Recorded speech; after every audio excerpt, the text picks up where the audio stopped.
Good morning from New York. I'm Chris Hayes. Syrian President Bashar al-Assad gave his first speech since June this morning, blaming violence in the country on external forces. And the National Hockey League and the Players League have reached a tentative collective bargaining agreement, which would end the 113-day lockout. Right now, I'm joined by freshman Congressman Hakeem Jeffries, Democrat of New York State Senator Diane Savino, a Democrat who represents northern Staten Island and southern Brooklyn, Steve Ellis, Vice President of Taxpayers for Common Sense, and Fran O'Connor, a resident of Sayreville, New Jersey, who is still displaced by Hurricane Sandy. Great to have you all here. On Friday afternoon, the new 113th Congress, including gentleman here at the table, Hakeem Jeffries, approved $9.7 billion in immediate aid for victims of Hurricane Sandy. The $9.7 billion is just a fraction of the $60 billion aid package passed by the Senate that earlier this week, without any explanation whatsoever, House Speaker John Boehner decided not to vote on before the 112th Congress ended. The decision occasioned a rare full-scale, full-spectrum mutiny from New Jersey and New York Republicans. On Wednesday, Republican Congressman Peter King of New York attacked his fellow Republicans on TV screens across the country. I'm saying right now, anyone from New York or New Jersey who contributes one penny to congressional Republicans is out of their mind. They wonder why they're becoming a minority party, why we're going to be a party in the permanent minority. What they did last night, it was so immoral, so disgraceful, so irresponsible. New Jersey Governor Chris Christie blamed not only his fellow Republicans for what he described as a betrayal, but specifically Speaker Boehner. There's only one group to blame for the continued suffering of these innocent victims: the House majority and their Speaker, John Boehner. Americans are tired of the palace intrigue and political partisanship of this Congress, which places one-upsmanship ahead of the lives of the citizens who sent these people to Washington, D.C. in the first place. New Jerseyans and New Yorkers are tired of being treated like second-class citizens. Speaker Boehner has responded to the furor by backtracking quickly and thoroughly, pledging to vote on the remaining $51 billion in aid passed by the Senate on January 15th. If anything, his swift reversal has given the country a look not only the internal divisions within the Republican caucus, but how woefully unprepared Republicans seem to be for a future where storms like Hurricane Sandy promise to hit more and more frequently. New member of Congress, Congressman Hakeem Jeffries, congratulations. You took the oath this week. Thank you, Chris. What the heck happened down there? I mean, the weirdest thing about it, I have to say, was, and we'll get into this because I was prepping for this show and looking at the bill, and actually, if you start to dig into the bill, there's a whole lot of things to object to in it, and you could have made an argument about things in it to object to, but no one ever made the argument against it. They just killed it. It was really bizarre. Well, the events of the last week certainly lead one to want to ponder the question, is there such a thing as a four-ring circus? It's a question that, by the way, I've asked a lot during my time in Albany in the most recent past. But what's interesting is with the election of the speaker, hopefully we can see, the shenanigans of the last week or so put in the past, and we can focus on the business of doing the people's business.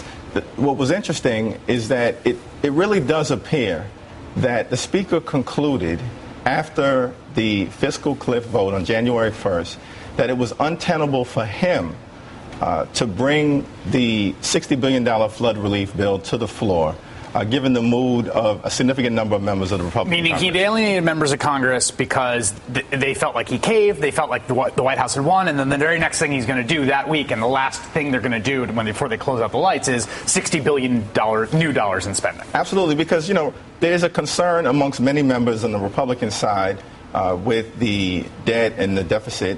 And after adding, in at least the view of many of them, an additional $4 trillion based on the package that was passed, to bring another $60 billion in this context was troublesome for them. The problem, though, is that disaster relief has traditionally been immune from the poisonous stain of partisan politics. Right. Yet, for the first time in modern American history, it was injected. Fran, I want to get your perspective on this because you're still not in your house, right? I am not in my house. Your house flooded during Hurricane Sandy. Yes, you live in Jersey.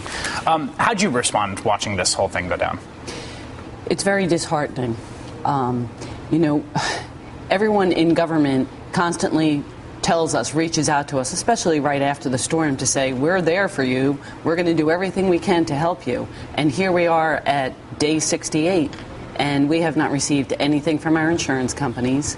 We've had all our adjusters come out, but now we're watching our government officials say it doesn't matter if there's not enough money to pay your claims. It's not important enough, so we're going to push this off. We're at day 68, and everyone is displaced. People cannot get back into their homes. Well, and I think that one is it was pure politics. There was no doubt about it. It was another package that was going to pass with a majority or a minority of the majority, and that was going to be an issue for Speaker Boehner, and that's why it went away.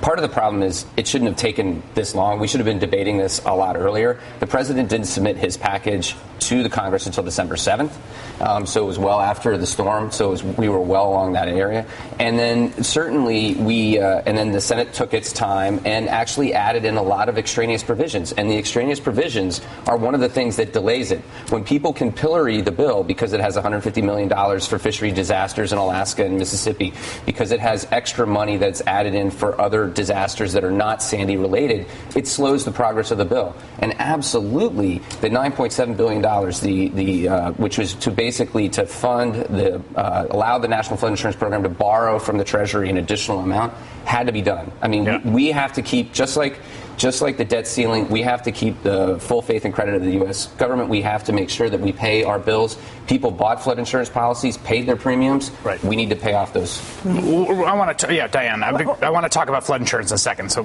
hold that thought. Well, we go back to what happened with Speaker Boehner. I think what we saw on display that day was the worst kind of politics, and it's the kind of thing that really turns people off to government in general, and particularly into the Congress right now. John Boehner was not so much concerned about the vote on the Sandy relief package. He was concerned about the vote on his leadership. He was more interested in being leader than he was in actually leading on an issue that's affecting thousands of people that I represent, and Congressman Jeffries does, people like Fran.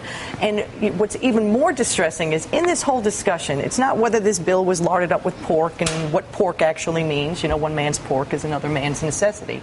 What was really distressing is there seems to be this narrative now that says in order for us to provide relief to someone like Fran, someone else has to suffer first. That is a very dangerous precedent. You know, let me play this bit of sound. This is in the wake of Hurricane Irene, right? And this is in 2011, when again, every time one of these things happens, we're going to have some sort of emergency supplemental, as we should, right? Things get destroyed. Government is one of the core roles of government.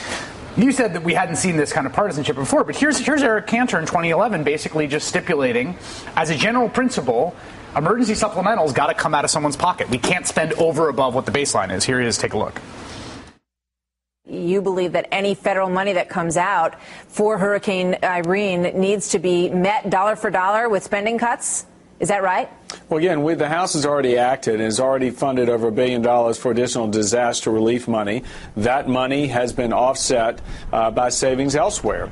Again, just like any family would operate when it's struck with disaster. It finds the money it needs to take care of a sick loved one or what have you, and then goes without trying to buy a new car or put an addition onto the house. I'll just point out that Hurricane Irene hit Leader Cantor's constituents. Right. Like, he wasn't just talking. I mean, he was talking about where. No, I mean, that was a remarkable thing. I mean, say what you will about that as a principle. He was putting his money where his mouth was. Right. No, exactly. And I'll just point out, Senator, I never said pork.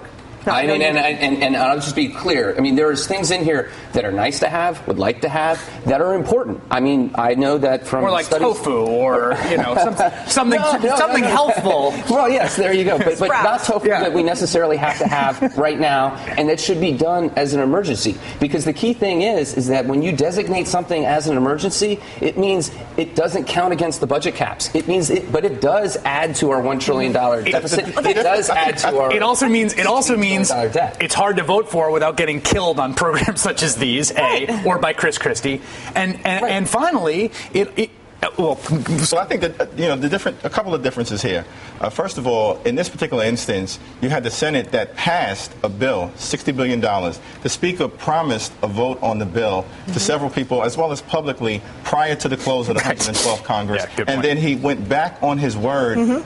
As Peter King indicated, it was a knife stab in the back. The other thing that's interesting here is that the states of New York and New Jersey, along with a few other states, California, Illinois, but New York and New Jersey, which were hit hard, are donor states. These are states that regularly send tens of billions of dollars more to to the federal government than we get back in return. We consistently step up for America, and in this particular instance, we've asked America to step up for us, and the Congress to date has failed. I'm not defending what happened on the floor and the way it transpired. I would have much rather. I am all for debate. I am all for amendments. That is the American process. That is a wonderful process.